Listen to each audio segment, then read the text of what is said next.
నమస్తే, శ్రీమాత్రే నమః.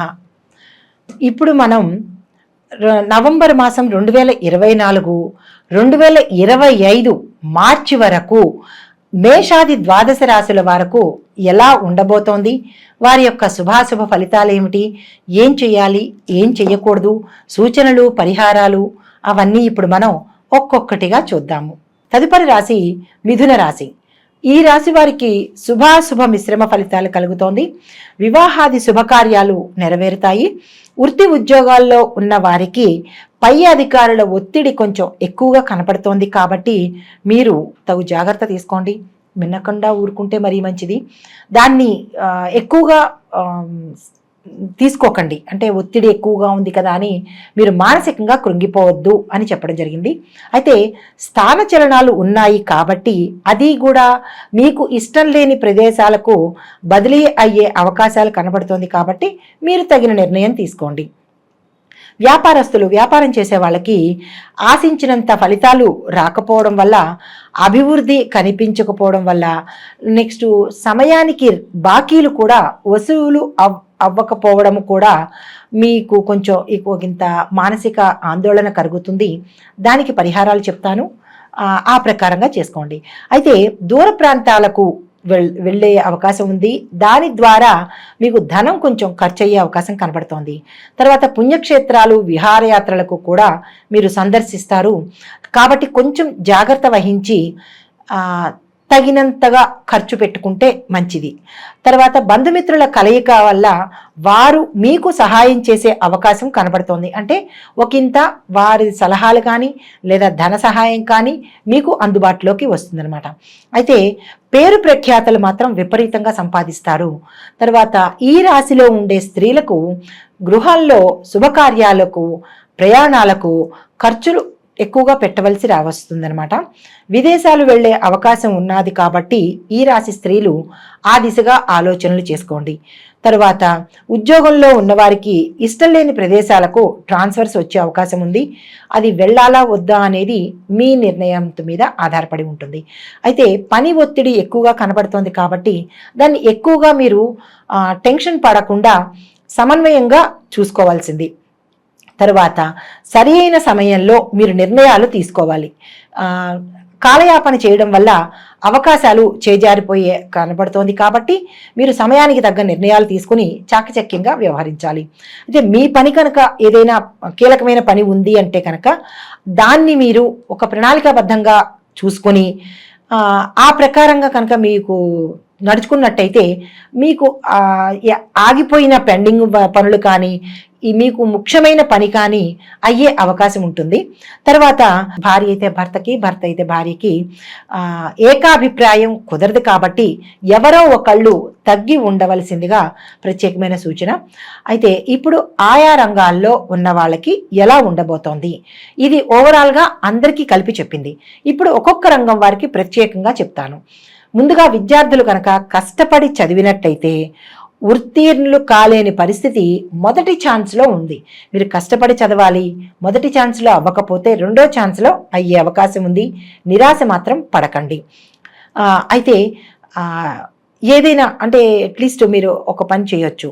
సెకండ్ ఛాన్స్లో, మొదటి ఛాన్స్లో నాకు అవ్వలేదు ఎలాగా అని నిరాశ పడకుండా రెండో ఛాన్స్లోనైనా మరింత కాన్ఫిడెన్స్తో కనుక ముందుకు వెళ్తే మీరు అనుకున్న దానికన్నా ఎక్కువ సాధించే అవకాశం కనబడుతోంది. విదేశాలు వెళ్ళి చదువుకోవాలనుకున్న వాళ్ళకి కూడా ఇది చాలా మంచి సమయం కాబట్టి ఆ దిశగా మీరు ప్రయత్నం చేయండి. ర్యాంకులు మీరు అనుకున్నంత రాకపోయినా చాలా తక్కువ వచ్చేటట్టుగా కనపడుతుంది. అంటే మధ్యలో ఉండేటట్టు హై ర్యాంకు మీరు ఎక్స్పెక్ట్ చేస్తే సామాన్యమైన ర్యాంకు వచ్చేటట్టుగా కనబడుతుంది. కాబట్టి మీరు అనుకున్నది రావాలి అంటే గణపతికి మీరు బుధవారాలు కనుక, ప్రత్యేకించి విద్యార్థులకు చెప్తున్నాను, గణపతికి మీరు బుధవారాలు ఒక పూట ఉపవాసం ఉండి మీ సంకల్పం చెప్పుకుని స్వామివారికి గరికను సమర్పించి ఓం గం గణపతియే నమః అనే మంత్రాన్ని 108 సార్లు కానీ 58 సార్లు కానీ చదువుకున్నట్టయితే ఈ చిన్న చిన్న లోటుపాట్లు ఇందాక నేను చెప్పినట్టుగా అలాంటివి రాకుండా మీరు గట్టెక్కగలుగుతారు. ఇది తప్పనిసరిగా విద్యార్థులకు చెప్తున్నాను, మీరు చెయ్యండి.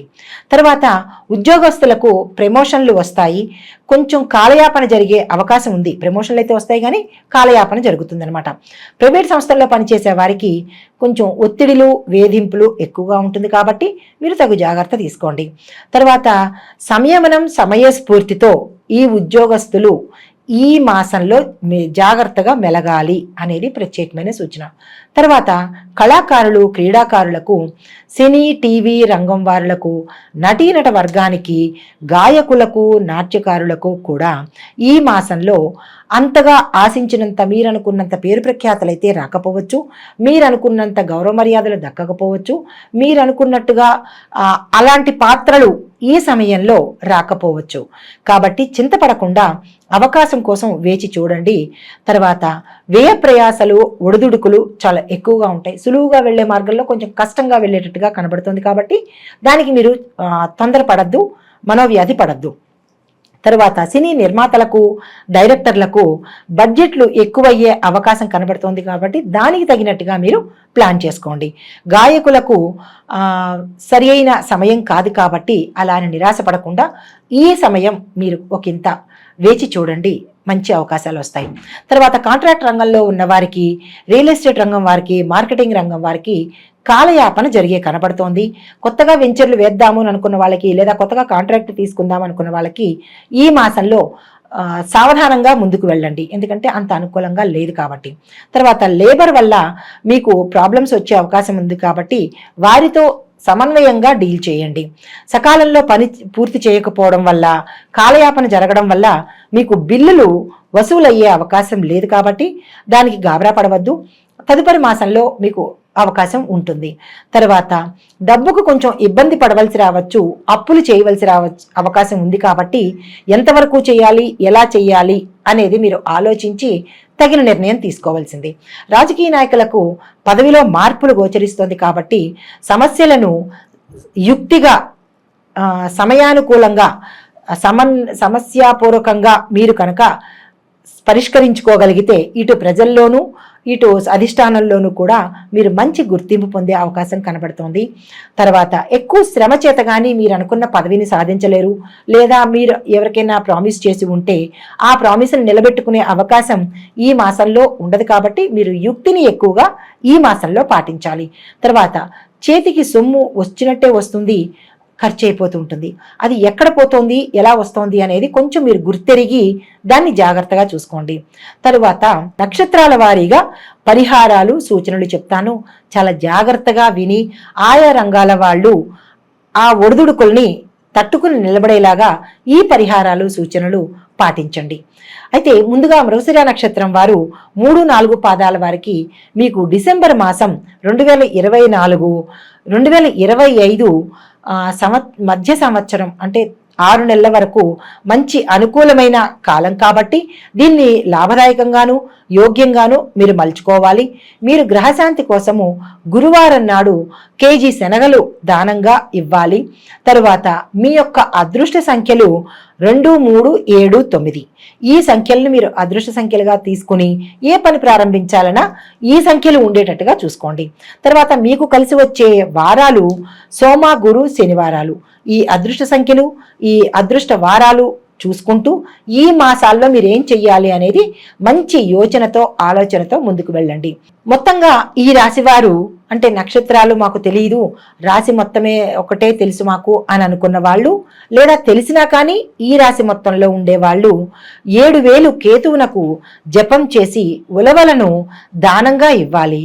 గురునికి అంటే గురు ఆలయాలు దర్శించడం కానీ, గురు గ్రహానికి కానీ అభిషేకాలు చేయించండి, ఈశ్వరాభిషేకం చేయండి, గురువుకు శనగలను దానంగా ఇవ్వండి.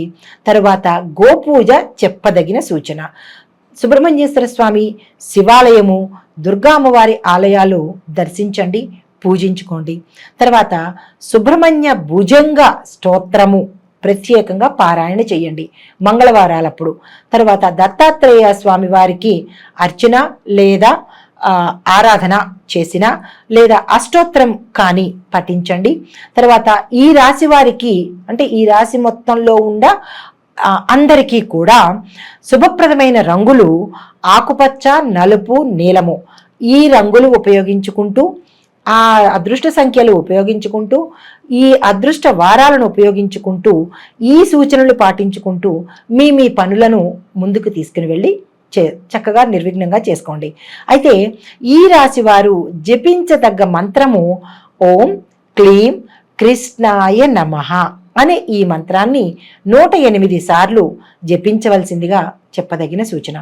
ఇవన్నీ చేసుకుని మీకు గ్రహాల వల్ల వచ్చే బాధలు కానీ, ఒడిదుడుకులు కానీ, మనోవ్యాకులత కానీ, ఒత్తిళ్లు కానీ అధిగమించాలని, ప్రతి గ్రహాలకి ఖగోళ శాస్త్రపరంగా ప్రతి గ్రహము చరిస్తూ ఉంటుంది, అంటే కదులుతూ ఉంటుంది. కాబట్టి ఇవి ప్రత్యేకంగా ఒక్కొక్కళ్ళకి చెప్పేది కాదు. అంటే ఇప్పుడు పలానా వాళ్ళకి అని చెప్పేది కాదు. ఆ రాసుల్లో కొన్ని కోట్ల మంది ఉండవచ్చు, ఆ నక్షత్రంలో కొన్ని కోట్ల మంది ఉండవచ్చు. ఇవి గోచార ఫలితాలు, అంటే చెరించే ఫలితాలే కానీ ఇది ఇదమిద్ధంగా ఇది ప్రత్యేకంగా వీరికి అని చెప్పడానికి మాత్రం కాదు. ఇది మీకు ప్రత్యేకంగా కావాలి అని అనుకుంటే మీ పేరుతో నాకు ఇలా జరగట్లేదేంటి, అది అందులో ఇలా చెప్పారు, నాకు ఇలా జరగట్లేదు, ఇది తప్పు, అది కాదేమో అని జ్యోతిష శాస్త్రాన్ని మాత్రం అవమానపరచకూడదు కదా. ఇది పేరుని బట్టి చెప్పేది కాదు. ఇది కొన్ని వేల మంది, కొన్ని లక్షల మందికి ఈ రాశిలో ఉన్న వాళ్ళకి, ఈ నక్షత్రంలో ఉన్న వాళ్ళకి ఎలా ఉండబోతోంది అని చెప్పేది మాత్రమే. కానీ తప్పనిసరిగా ఇది మీకు అని మీరు మీ స్వయానికి మాత్రం అన్వయించుకోకండి, భయపడకండి. సంతోషపడండి, బాగుంటుంది. కానీ ఏదైనా కనుక ఉన్నది అంటే భయపడకండి. ఎందుకంటే మనకి పంచాంగంలో పంచాంగం కానీ లేదా ఏ జ్యోతిష శాస్త్రంలో ఉండే పంచాంగకర్తలు మనకి సూచన చెప్తారు, మీకు ఇలా ఉండబోతోంది అని చెబుతారు. కానీ దాన్ని మీరు పరిగణలోకి తీసుకుని భయపడిపోయి నాకే అని అన్వయించుకోకండి. మీకుగా తెలియాలి అంటే కనుక మీ వ్యక్తిగత జాతక పరిశీలనకు చూపించుకుని, పండితులకి చూపించుకొని వారి ద్వారా మీరు ఉపశమనం పొందితే బాగుంటుంది అని ప్రత్యేకంగా చెప్పడం జరిగింది. దీనిలో నెగిటివ్స్ అంటే జరగలేదు అనుకోవద్దు, జరిగింది అని అనుకోవద్దు. మీకు కావలసిన విషయాలను చెప్పడం కోసం ఎవరు ఏ పండితులు చెప్పినా గోచార రీత్యానే చెప్తారు తప్ప పలానా వారి పేరు అని పెట్టి చెప్పడానికి ఇది అవకాశం లేనిది. జ్యోతిష శాస్త్రం అనేది మనకి మార్గాన్ని సూచించే ఒక దిక్సూచి లాంటిది మాత్రమే. దాన్ని ముందుగా తెలుసుకుని తగు జాగ్రత్తలు తీసుకుంటామని చెప్పడానికి ఈ శాస్త్రం మనకి ఉపయోగపడుతుంది. దీనిలోని తప్పొప్పులను ఎంచకుండా, నెగిటివ్స్గా ఆలోచించకుండా, ఎవరిని దూషించకుండా, ఒకరు ఎక్కువ కాదు, ఒకరు తక్కువ కాదు. పండితులు చెప్పేది ఎప్పుడూ సమంజసమయ్యే ఉంటుంది. అన్నీ చూసుకునే చెప్తారు కాబట్టి ఎవరిని దూషించవద్దు. మీ సొంతంగా ఆలోచించి మీ సొంతంగా మీ నిర్ణయాలు తీసుకోవద్దని ఈ ముఖంగా ప్రేక్షకులకు నేను విన్నవించుకుంటున్నాను.